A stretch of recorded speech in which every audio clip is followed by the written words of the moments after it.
ଥାଉ ଥାଉ ଏତେ ଲୁଚିକି ଆଉ ଯାଅନି। ମୋ 500 ଟଙ୍କା ଆଗେ ଦେଲ ମୁଁ ଦେଖିପାରୁଛି ତମେ ଲୁଚିକି ଯାଉଛ। 500 ଟଙ୍କା ଦିଅ। ଦୋଳଠୁ ନେଲଣି ଆଚ୍ଛା ରଜ 3 ଦିନ ଗଲାଣି ମାଗି ମାଗି ଦଉନ। ଆଜି ମୋ ପଇସା ଦିଅ।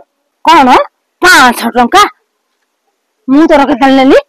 କଣ କହିଲ କୋଉ ପଇସା? ସେତେବେଳେ ଯୋଉ ଦୋଳ ପୂର୍ଣ୍ଣିମା ବେଳେ ତମ ପୁଅ ତମକୁ ଦେଲେ ତମେ ମତେ ଦେଲେ ଏମିତି ବୁଲି ବୁଲି ମୋ କତିକି ପଇସାଟା ଆଇଲା। ତମେ ମତେ ମାଗିଲ କହିଲେ 500 ଟଙ୍କା ଦେ। ମୁଁ ସେଇଠି ଗୋଟେ ଖଡଖଡିଆ 500 ଟଙ୍କା ଦେଲି। ଦେଖିଲା ବେଳକୁ ଏଇନା କହୁଛ କୋଉ 500 ଟଙ୍କା।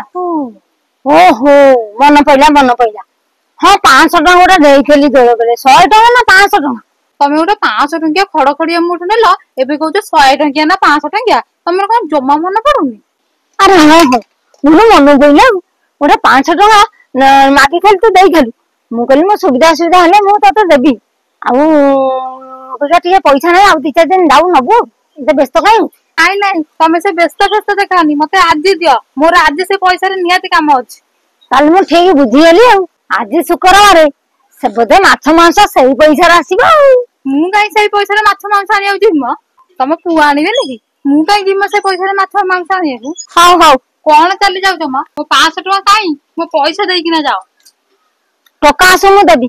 ସେ କଥା ହେଇପାରିବନି। ତମ ପୁଅ ଏଇନା ଯାଇଲେ ସେଇ ପଇସାରୁ ମାଛ ମାଂସ ନେଇ ଆସିବେ। ମୁଁ କଣ ସେ ପଇସା ହାତ ଛଡା କରିବି ନା କଣ ମ?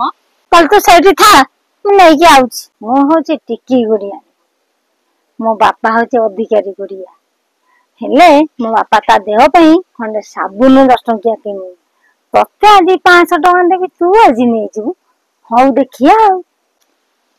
ହଉ ହଁ ନେ ତ 500 ଟଙ୍କା ନେ। ଦେଲି 500 ନେଲି 500। ହଉ। ହଉ ଯା ତ ଘରକୁ ଯା। ଦେଲି 500 ନେଲୁ 500।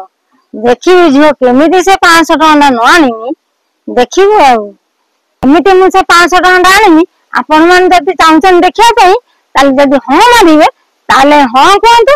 ମୁଁ ଆଗାମୀ ଭିଡିଓରେ ଦେଖିବି।